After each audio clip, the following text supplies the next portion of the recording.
I keep my ideals as na, na, na, na, na, na, na, na. Hi.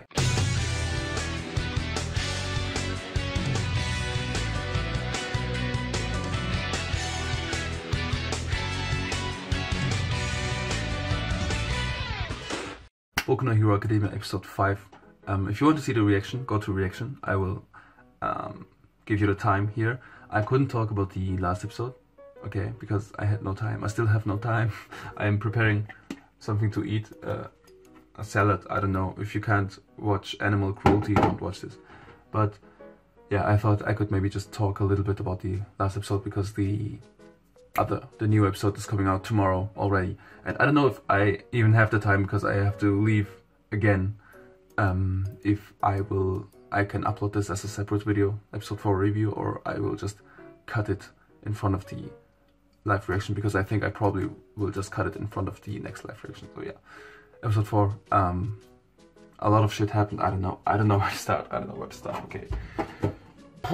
So let's go chronologically. Aizawa is being attacked by Dabi.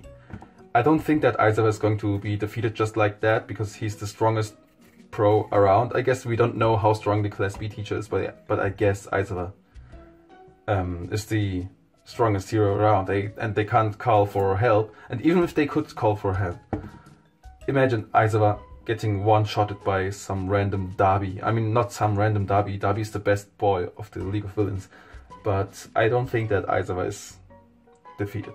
So he will fight against Dabi, I guess, in the next episode. The problem with the villains is, like I said in the reaction, I really underestimated the villains, because I thought that they all were just some UA... What was the first arc? You know, UA attacking arc, random villains that the kids could fight. Yeah, like me. Izuku and Froppy's fight, for example. I don't know, you know which arc I mean, what the fuck. But I thought these were some random ass villains who just joined the League of Villains because, yeah, Stain was cool. But no, they are real villains, like we learn out about, for example, the guy who fought against Izuku, aka Muscular. I was spoiled his name, I don't know, everyone was using his name, although it wasn't mentioned in the anime, so... What the fuck are you doing, manga readers? I don't know. But yeah, Muscular is a real villain, okay? He killed people, he was a real villain. But I thought that the League of Villains was only... You know, the new members were only some kids. So I really underestimated the new members, okay? They are strong as fuck. This is no joke, this is serious. And I don't know, even though that means that Dabi is strong, probably stronger than all of the kids, I don't think he can one-shot Aizawa just like that. So there will be a fight, and Aizawa will probably fuck Dabi if Dabi doesn't get help somehow. The more interesting thing is that Dabi was mentioning a list. They all were mentioning a list all the time, Dabi and Muscular, and Aizawa is not on that list. Dabi just focused on Aizawa because, of course, Aizawa could kick their asses, so they have to get rid of Aizawa first before attacking the students. Some students are on that list. We only know of Bakugo and Izuku yet. I think probably that Shigaraki or All for One made that list. If Shigaraki made that list, it's probably the list of dangerous students you should take care of. Or I don't know. I don't think he wants to kill them. Why would he want to kill them? Even if Shigaraki is crazy, he's not that crazy, I don't know, that shouldn't be a list that says kill these people. But I think the list says that, if it's from All for One, that's interesting, because the interesting thing about these tournament arcs is that, about the tournament arc, was that it was public. So everyone could watch these kids, everyone, of course they wanted them to watch so they can apply for the internships. But everybody knows now, for example, that Todoroki has a badass quirk, that Bakugo has a badass quirk, that Izuku has a badass quirk. The problem with that is that now we have a villain who can steal quirks, and he has a list of some students. What are they going to do? I don't know. I'm a simple dude who just can't cook and is preparing a salad. So I think that list was probably made by All For One, of people. Like that list includes people with badass quirks, and All For One wants these quirks, so they have to get the people on that list. Especially for, I think, the first one on that list is Bakugo, because the Muscular was mentioning Bakugo, which is also interesting because a lot of people noticed, Muscular looks really similar to Bakugo, so I don't know if he is somehow related to Bakugo. That would be interesting if Bakugo's dad would be Muscular. I mean, they fit their character personality fit, right? Bakugo, I could imagine him having a dad like that or parents like that. We already have seen his, have heard his mother screaming, so that would be really interesting. That would be a plot twist of my life if Bakugo's dad was a villain, and that's why he wants to become a hero. That's why he needs someone like Izuku or All Might in his life, so he doesn't follow his dad. I don't know. But yeah, that's really something you can't really predict. Nobody can predict. I mean, they look similar, right? But that doesn't have to mean that they are related. I don't know. We will see. But yeah, probably Bakugo is on that list because they want his quirk, and Izuku is on that list because they want his quirk. And probably, I guess the other students on that list are Todoroki, Tokoyami too, maybe, yeah, Tokoyami. I don't know. So, the real question is, are the villains here to kidnap the kids and steal their quirks? And what if a kid really, like a student, imagine a student from 1A actually getting his quirk stolen. His life would be over. His career would be over. And there would be a place for Shinso in the class. But wow, that would be deep as fuck. We already know, okay, the next thing, we already have seen a chopped off hand. Some kid has lost his hand and we don't know which one. They said that Tokoyami was in front of them, but Tokoyami had lighter skin as far as I can remember. So I don't know. It could be Koda. From the tone of the skin, from the color of the skin, it could be Koda. Not Kota, but Koda. Was his name Koda? The one who can speak with the animals. It could be him. That makes sense too, because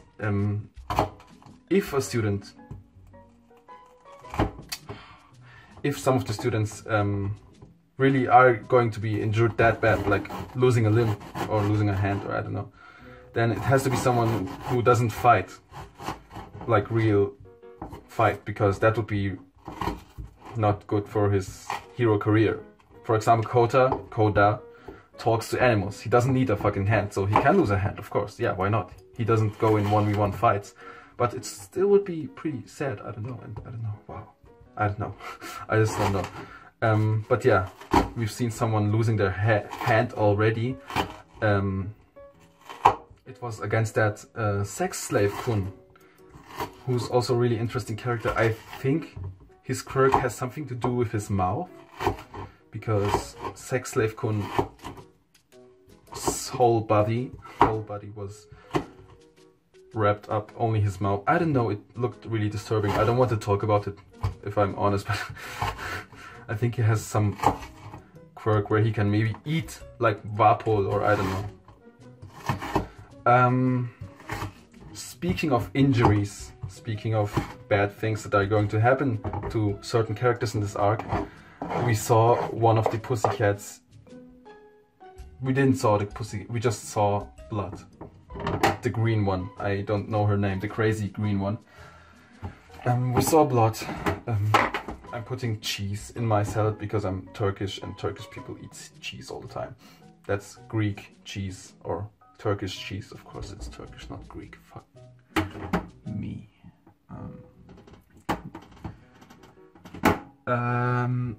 Yeah, I don't know if they killed that pussycat. The thing is, All For One, like I said, can steal quirks. If I was All For One, I wouldn't kill people. I would always kidnap people or tell my subordinates to kidnap these people and bring them to me so I can steal their quirks. And the green pussycat had a really useful quirk. Search was a quirk, right? She could look at people and then find out everything. And so it could be possible that they kidnapped the green cat. But it could also be possible that they just killed her, because, like I said, her quirk is really OP, and I think before invading the summer camp, the League of Villains thought about eliminating the most dangerous threats, like Aizawa, for example. Dabi was instantly going to Aizawa and someone instantly killed that green pussycat, because they know if she looks at them, she knows everything about them, and that's not really beneficial if you are hiding and if you're a villain. I don't know.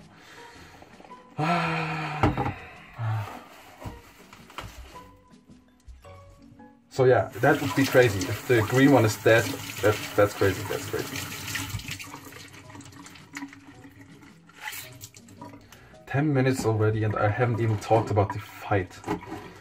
Deku versus Muscular was...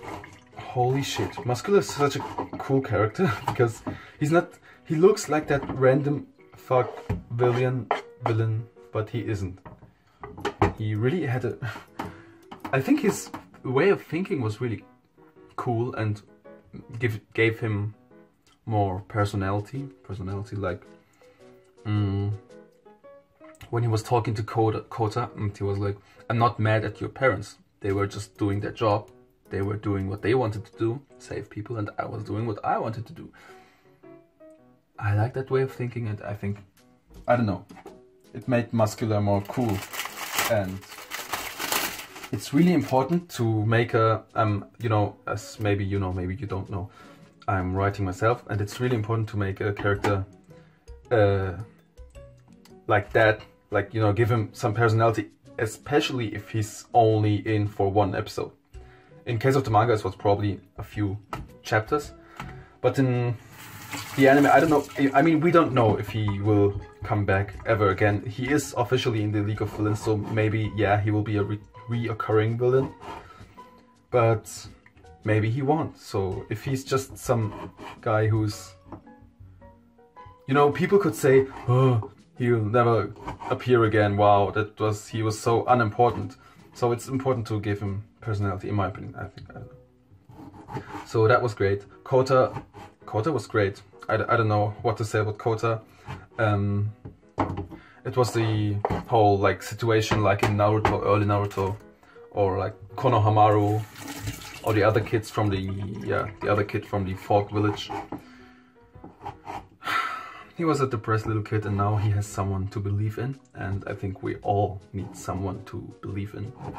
So I think that was, I don't know, just great. Kota, I think he will become someone good, someone like a real good hero maybe in the future. We don't know. Overall fight was just great. I don't know the overall fight, but this is I don't know how you call that, mint. Yeah, for Turkish people, one of the most important spices, I guess. Dried mint. On a salad, it's just perfect, yeah. The fight was amazing. I don't know. 1,000,000%. I was like, what the fuck, 1,000,000%? But then I read in the internet that it wasn't just like a real power up, it was just Izuku making himself believe that he's getting stronger. I don't know, it was just Izuku saying 1,000,000%. Of course it wasn't real 1,000,000%, and I think that's really amazing. I think the way of thinking of Izuku, chili powder. I eat everything with chili because I like it hot. The way of thinking, Izuku's way of thinking is amazing.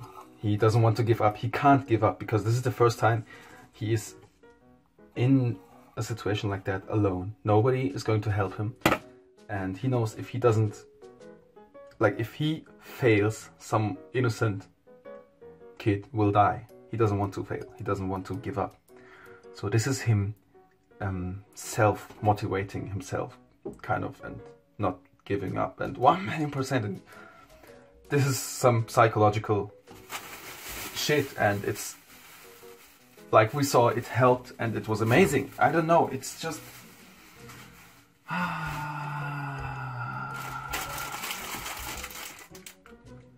Okay, let's change the topic because I don't want to talk about the Deku fight all the time. That would take another 10 minutes. Another really important thing is Tetsu. Tetsu, he said he had like, I don't know, they had like 10 or 20 seconds screen time, but that was amazing. I don't know, I think that Tetsu is right. He is right, okay? The only difference between Class A and Class B is that Class A was luckier, if you can say lucky, and they got more attention. Everything else, it's the same, okay? They are going through the same courses with the same expectations, but everyone thinks more about Class A than Class B, and he doesn't want to stay in their shadow all the time. So what he's going to do, he's going to fight. And I think it's great. I think it's really great. Tetsu is, yeah, one of the best Class B characters, you could say. Not my favorite. My favorite is Monoma, because Monoma is greatness. He was also in that episode. But yeah, I hope that we will get to see a serious fight from a Class B member, probably Tetsu. And maybe that other big hand girl will help him. That would be interesting too, if we could see group fights, team fights kind of. Because all the students are running around in teams. Okay, Ochako and Uraraka could get a fight. Ochako and Froppy could get a fight. Bakugo and Todoroki. Tokoyami and I don't know who was with him, Koda I guess. Tetsu and Big Hands Girl, you know. It would be kind of cool to see team fights. And to see the students work together to not defeat the villains. I don't know if they can defeat them. But yeah, I'm finished. You know, at least hold them back until Aizawa comes to save them. Because I don't know if the students are strong enough to defeat a villain that plays in just a higher league. Okay, like I said, I underestimated the villains. They really play in another league than the students. I think the only students who can really fight like on serious terms with the villains are Deku, who already did, Bakugo and Todoroki. Maybe Ida. No, not Ida. Ida isn't going to fight because he, as the class rep, is going to save the people. He's going to get everyone together and, yeah, care for them and protect them. I don't know. But yeah, these three could get a serious 1v1 fight. Everyone else, I don't see them really that strong enough. I don't know. Yeah, and maybe Tokoyami too. The thing about Tokoyami is we have never seen, like I said in the last episode, not in the episode before, when they were training, Tokoyami always said the same thing, revelry in the dark or something, I don't know. It's the perfect time for him to show his quirk at night. Okay, we just heard him scream in the cave. Because we've never seen his quirk at night. If Dark Shadow, and Dark Shadow is a really useful quirk as we have seen till now, if he's stronger at night,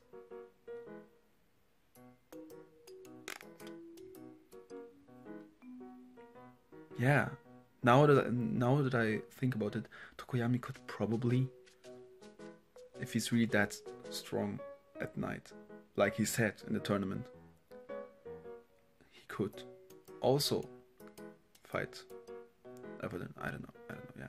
I'm just going to eat now. Like I said, I'm really sorry that I didn't have time to, you know, put out videos again. But I will, of course. No. no question.